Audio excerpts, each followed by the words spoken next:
रमा एकादशी कार्तिक मास के कृष्ण पक्ष की एकादशी है। यह चातुर्मास की अंतिम एकादशी होती है, इसलिए इस एकादशी का महत्व और भी बढ़ जाता है। इस एकादशी का व्रत रखने और कथा सुनने से पापों का नाश होता है। साथ में महिलाओं को सुखद वैवाहिक जीवन का वरदान भी मिलता है। एकादशी व्रत कथा। एक नगर में मुचुकुंद नाम के प्रतापी राजा थे।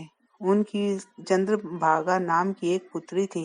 राजा ने बेटी का विवाह राजा चंद्रसेन के बेटे शोभन के साथ कर दिया। शोभन थोड़ा दुर्बल था। वह एक समय भी बिना खाए नहीं रह सकता था। शोभन एक बार कार्तिक के महीने में अपनी पत्नी के साथ अपने ससुराल आया था। तभी रमा एकादशी आ गई। चंद्रभागा के गृह राज्य में सभी इस व्रत को रखते थे। शोभन को भी यह व्रत रखने के लिए कहा गया, किंतु शोभन इस बात को लेकर चिंतित हो गया कि वह तो एक पल भी भूखा नहीं रह सकता। फिर वह रमा एकादशी का व्रत कैसे करेगा। यह चिंता लेकर वह अपनी पत्नी के पास गया और कुछ उपाय निकलने को कहा। इस पर चंद्रभागा ने कहा कि अगर ऐसा है तो आपको राज्य से बाहर जाना होगा, क्योंकि राज्य में कोई भी ऐसा नहीं है जो इस व्रत को नहीं करता। यहाँ तक कि जानवर भी अन्न ग्रहण नहीं करते। लेकिन शोभन ने यह उपाय मानने से इनकार कर दिया और उसने व्रत करने की ठान ली। अगले दिन सभी के साथ शोभन ने भी एकादशी का व्रत किया, लेकिन वह भूख और प्यास बर्दाश्त नहीं कर सका और प्राण त्याग दिया। चंद्रभागा स्त्री होना चाहती थी, मगर उसके पिता ने यह आदेश दिया कि वह ऐसा ना करे और भगवान विष्णु की कृपा पर भरोसा रखे। चंद्रभागा अपने पिता की आज्ञा अनुसार सती नहीं हुई। वह अपने पिता के घर रहकर एकादशी के व्रत करने लगी। उधर रमा एकादशी के प्रभाव से शोभन को जल से निकाल लिया गया और भगवान विष्णु की कृपा से उसे मंदराचल पर्वत पर धन धान्य से परिपूर्ण और शत्रु रहित देवपुर नाम का एक उत्तम नगर प्राप्त हुआ। उसे वहां का राजा बना दिया गया। उसके महल में रतन और स्वर्ण के खंभे लगे हुए थे।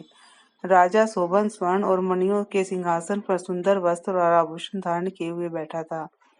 गंधर्व तथा अप्सराएं नृत्य कर उसकी स्तुति कर रहे थे। उस समय राजा शोभन मानो दूसरा इंद्र प्रतीत हो रहा था। उन्हीं दिनों मुचुकुंद नगर में रहने वाला सोम शर्मा नाम का एक ब्राह्मण तीर्थ यात्रा के लिए निकला हुआ था। घूमते घूमते वह शोभन के राज्य में जा पहुंचा। उसको देखा। वह ब्राह्मण उसको राजा का जमाई जानकर उसके निकट गया। राजा शोभन ब्राह्मण को देखकर आसन से उठ खड़ा हुआ और अपने ससुर तथा पत्नी चंद्रभागा की कुशल क्षेम पूछने लगा। शोभन की बात सुनकर सोम शर्मा ने कहा, हे राजन, हमारे राजा कुशल से हैं तथा आपकी पत्नी चंद्रभागा भी कुशल से है। अब आप अपना वृत्तांत बतलाइए। आपने तो रमा एकादशी के दिन अन्न जल ग्रहण न करने के कारण प्राण त्याग दिए थे। मुझे बड़ा विस्मय हो रहा है कि ऐसा विचित्र और सुंदर नगर, जिसको न तो मैंने कभी सुना और न ही कभी देखा है, आपको किस प्रकार प्राप्त हुआ। इस पर शोभन ने कहा कि हे देव, यह सब कार्तिक माह के कृष्ण पक्ष की रमा एकादशी का फल है।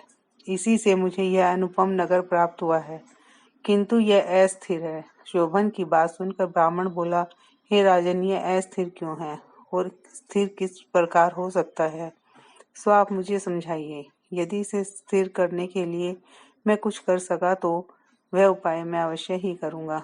राजा शोभन ने कहा, हे ब्राह्मण देव, मैंने यह व्रत विवश होकर तथा श्रद्धा रहित किया था। उसके प्रभाव से मुझे यह अस्थिर नगर प्राप्त हुआ।